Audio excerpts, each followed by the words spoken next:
Right, and now we are on to our general guidance about university section. So if you had any questions about, figures, tables, any of that, please, do ask. And we're going on to, this more kind of standard general guidance advice. One of the questions that I can often get is about the difficulty of uni.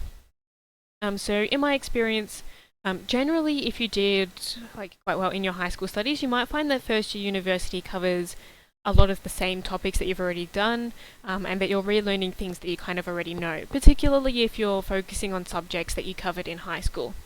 So for my first year, there was lots of stuff that I just already knew from high school.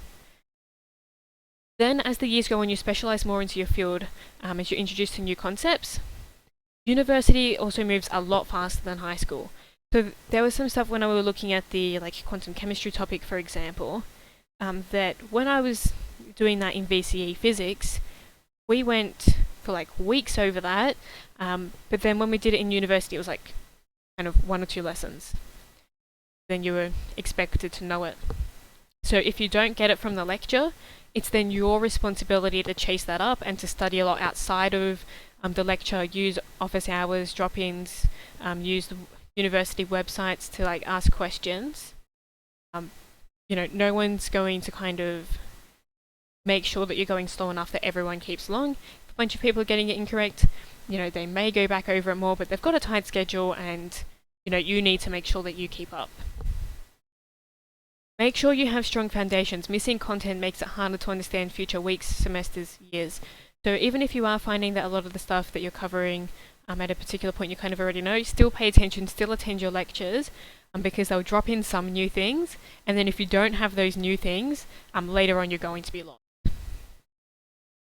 You don't really have scaling in the same way at university, so there are some subjects that most people will find easier, some subjects that most people will find a lot harder, and so if you're trying to look up information on these, easy subjects are often called WAM boosters, so that's WAM standing for weighted average mark. So this might be something that you've got an 80% average or a 60% average, or whatever it might be. You've also got another measure of grades, which is the GPA scale, which is where if you kind of get a high distinction, that correlates to a particular number. If you get a distinction, that's a different number. The different cutoffs used for the GPA vary between universities. So if you're interested in something like postgraduate medicine, for example, they will assign different weightings to different things depending on the university because they use different cutoffs. You also may find that you get lower marks than you're used to in high school, particularly percentage-wise. It can be very easy to miss things and then get marks taken off and not know that you were kind of doing the wrong thing. And you're going to be surrounded by other university students, right? So a lot of people who might be less academically inclined may not have gone to university, right? So you're comparing yourself to a different sample, trying not to get caught up in imposter syndrome or that kind of thing, and not being scared of what if you're surrounded by oh no, everyone else is finding this easy. You don't know, they might be, they might not be, but it can be easy to have that kind of bubble. When it comes to your assessments, make sure you know how much each assignment is worth and prioritize. Sometimes they might make something worth 10% that is not that much effort, or something might be worth 5% and it's really hard. So particularly if you're really struggling with your time management, know how much the assignments are worth, so you can think about how much time do I really want to sink into this one. Repetitive tasks like quizzes can be a source of free marks, as long as you actually do them. So particularly early on, you can have some quizzes that you can redo until you get it right, or that the answers are right there for you.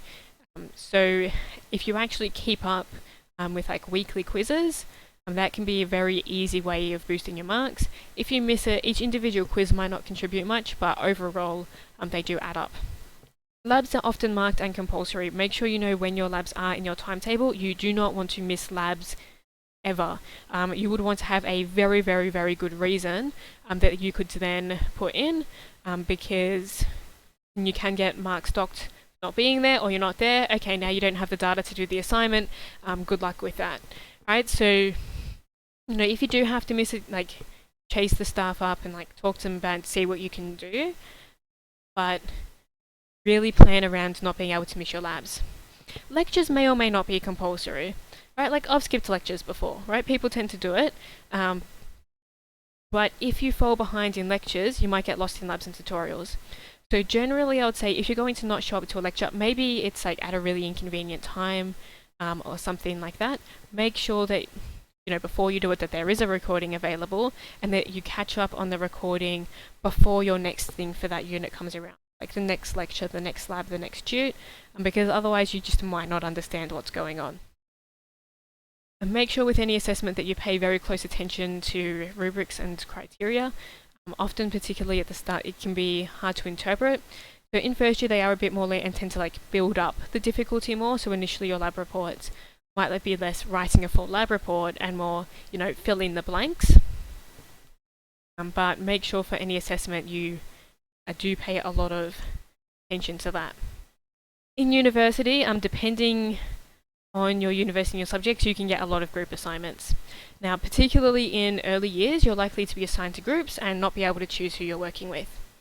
As you've probably experienced in high school, sometimes you're going to have people who are not particularly motivated or tend to leave things to the last minute, may or may not be you, but you'll have a range of motivation in your group. What I really recommend is that you set mini deadlines and meetings up along the way before the assignment is due. So if you've got some big thing due in a few weeks, you don't want to just let that go by. As soon as you know who's in your group, figure out what socials you're going to talk to each other on, figure out where you're going to do your assignment, how you're going to divvy up stuff, and then once you've divvied up the roles, have check-in points. Right, so you know have a meeting. In this case, I've used. How about we aim to have the dot points for our slides ready for our meeting next Monday at 2 p.m.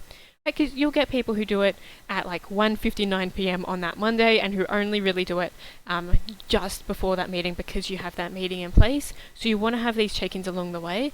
Also, so then you can kind of feel the pulse and go, all right, well, you know, if this person's not with what they're contributing, I think that we actually might need to edit that, or they might need a bit more support in this. You want to be able to pick up those things early. And remember that you don't want to finish the assignment when it's due. You want to finish it beforehand so everyone has a chance to look over it and then provide any feedback, make any adjustments, and then submit it afterwards. Right? So you want to leave some buffer time at the end rather than doing it at the last minute.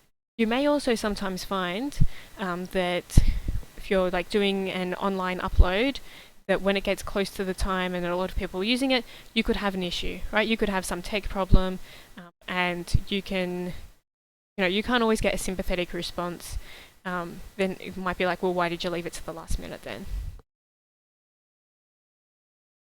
In any group assignment, try to have very clear division of responsibility, so you know who's responsible for what, that you can all see each other's work as you go. Often group assignments are presentations, and they may require equal speaking time or response to questions. So don't assume that you can kind of have one person in the group then like say everything or answer all the questions. You may get marked as well on the spread and everyone contributing. Often there is anonymous peer assessment included, so this is that kind of thing that might be penalising someone if they're not pulling their weight, where you can knock them on the peer assessment rubric. Alternatively, it's where you can go like, oh yes, this person was so great, they put in full effort, all good. That will actually often contribute to marks. So you want to remain on good terms with the people in your group. Now on to lab reports. So keeping clear notes in labs can help a lot later. You'll find that you have different types of labs. Some labs are like wet labs, which is more like your kind of chemistry lab where you're messing around with solutions and that kind of thing. Sometimes when you have a lab week, particularly for less lab intensive subjects, it might be like, okay, well you're kind of in that space but you're doing a lot of stuff that isn't really super lab work. Make sure, sometimes the teaching assistants or TAs can be really obvious about giving some clear hints about you want to make sure you do this or make sure you mention that. write it down because you probably will forget unless you write it down.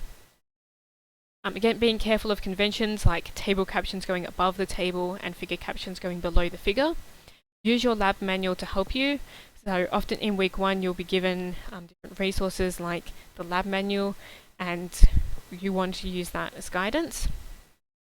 When you're thinking about some experimental methodology, try to think of targeted improvements other than just increased sample size. So you can get a lot of people from high school focusing a lot on being like, oh, the sample size is too small.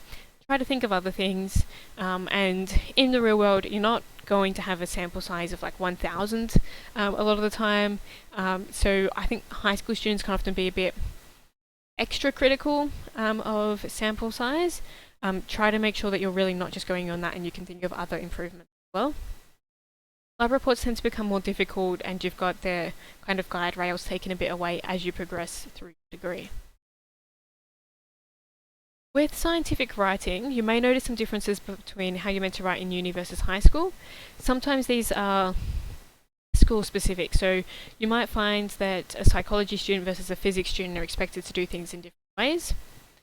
There tends to be a bit more emphasis on written communication skills, so things like being succinct, having an engaging writing style where it's clear what you mean, compared to what there was in high school. If you're really in doubt, either ask or go for the more kind of clear and formal approach. You don't want to be formal just for the sake of using old language, but you don't want to be very casual. You can absolutely be penalised for typos, spelling, grammar, style errors, that kind of thing. Generally, people find it easier to pick up on their mistakes if they print out the document and read it that way. Some other tricks you can use are using Control-A to select all your writing and then changing it into a different font. Kind of makes you think a little bit differently when you're reading over your own work. Or things like changing the colour background just to try and make it look a bit more fresh to your eyes, because it's hard to pick up on errors that you've made.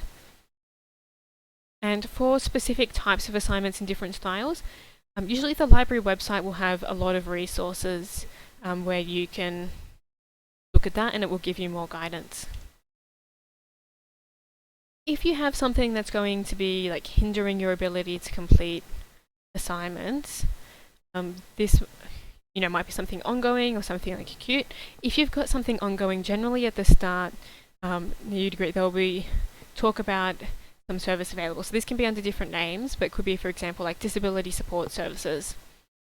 And so, if for example you have ADHD, this is something where you could potentially get provision for that, and then have those circumstances considered. So depending on what particular thing, you might have different allowance made. If you think you might be eligible, check out the program and consider applying early. You would need to supply documentation, that kind of evidence. Absolutely do not leave any requests until after the assignment is already due if you can possibly help it. Say for example you have something serious happen with your family, which is affecting your ability to work on the assignment. Talk to the person marking it, talk to the staff about it as soon as you can, because the earlier you bring it up, the more likely you are to be able to get some form of provision for it.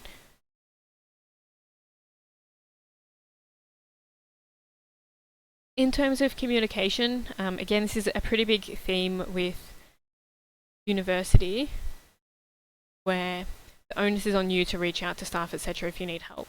And try to do this early. And if you're trying to ask for guidance on something, generally help requests are better received if you can demonstrate you've tried to find the answers yourself. So you've checked the lab manual, you've read through your unit guide, or you've read through the web page, you've checked to see if someone else has already posted up the question. And then in the first year, particularly, you have very large cohort sizes, so often you might be told ask on particular web page or Blackboard, Moodle, whatever it might be, and then only email for if privacy is involved. Again, if you follow those instructions, you're more likely to be better received and to actually get help with it. And then this is something that varies a bit between different staff members, but although Australia can have a very kind of casual culture in terms of hierarchical distance, there are occasions where I would recommend using respectful / suitably formal language. So for example, if I first was reaching out to a lecture, I would be more like, dear such and such, instead of like, hey, oh mate, can you help me with this thing? Like, just that kind of thing can make it more better received, which is obviously better for you if you can then are more likely to get a response that you want. So, it's not like someone's gonna like, ground you or something if you ask for help in the wrong way, but just if you follow procedure more, you are more likely to get that kind of quick or detailed or answer that you're looking for. In terms of careers, this is something that a lot of people don't think particularly much about early on, but science is a generalist degree, not leading to any particular job. So I highly recommend attending career expos relevant to your majors throughout your degree. Start early to give you an idea of what opportunities are out there and if you want to make changes to your course plan based on that. I majored in ecology and conservation biology. I don't regret it, but it is a field where you're much less likely to get a job straight out of the gate compared to if you were looking at something in more like IT space. So, you want to just make sure that you're aware and can make informed decisions.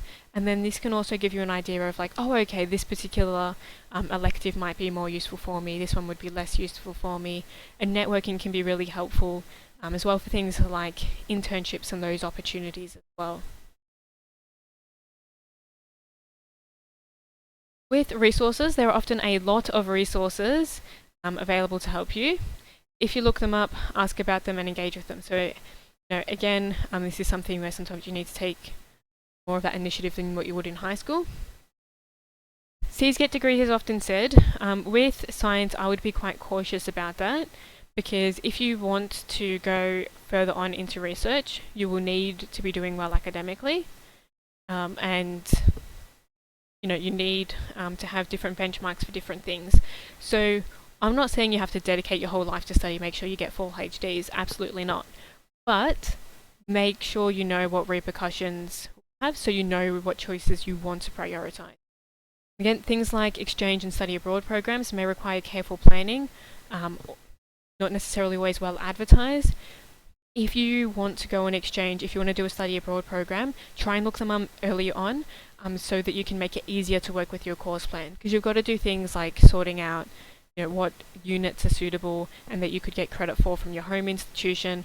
I recommend keeping some electives free in order to help you have more flexibility with that. And that's, just if you want to have those options available later on. Now I'm asking a question here that's not really seeming super related, but it will go on to something I say about resource. So when you're writing references, say you're writing a lab report, or you're writing kind of essay,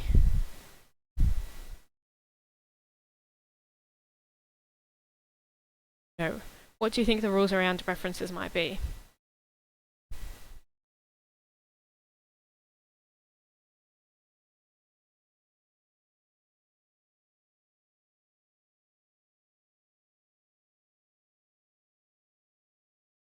Yeah, absolutely. Hopefully who needs references is an obvious false answer. You, a lot of the time, absolutely will need references. And yet you need to check the assessment criteria to ensure you're using the correct style. And this is going to vary between what different classes you're taking, where some things might require, like Harvard, I ended up using CSIRO style referencing a lot, but that's not common. Right? That's something that was more specific to the units I was taking. If you're taking psychology subjects, you might need to use APA a fair bit. Some things won't really care overly much, but you have to check the assessment criteria to make sure you're using the correct style. References should be free marks. You want to always be getting all the references marks. And be careful with that. One thing that would have saved me so much time, so many hours of my life earlier on, is if I used referencing software. So you can use referencing software, but then you put your references in there and then it automatically updates your references that you have at the end of the document. You just refresh it and then it brings all of them in correctly formatted. You could then change your style and it's going to automatically update them all, change your style, in-text citations, everything. So if you start to use referencing software early, it will save you so many hours of your life. You're looking at like maybe a half-hour investment early on to learn how to use it properly, and then it will like integrate well with like Word, or you can have ones that integrate with like Google Docs, and do your referencing for you pretty much automatically. And you just put in, okay, yep, I want to use this reference, I want to use this one here, and it does the work. So I really recommend that as an option. I didn't do it until honours, but it would have saved so much of my time. If you're obviously not sure about what that means or how to go about that, talk to the library staff and they'll be able to help you and point you in the right direction in terms of using that referencing software. Alright, I've put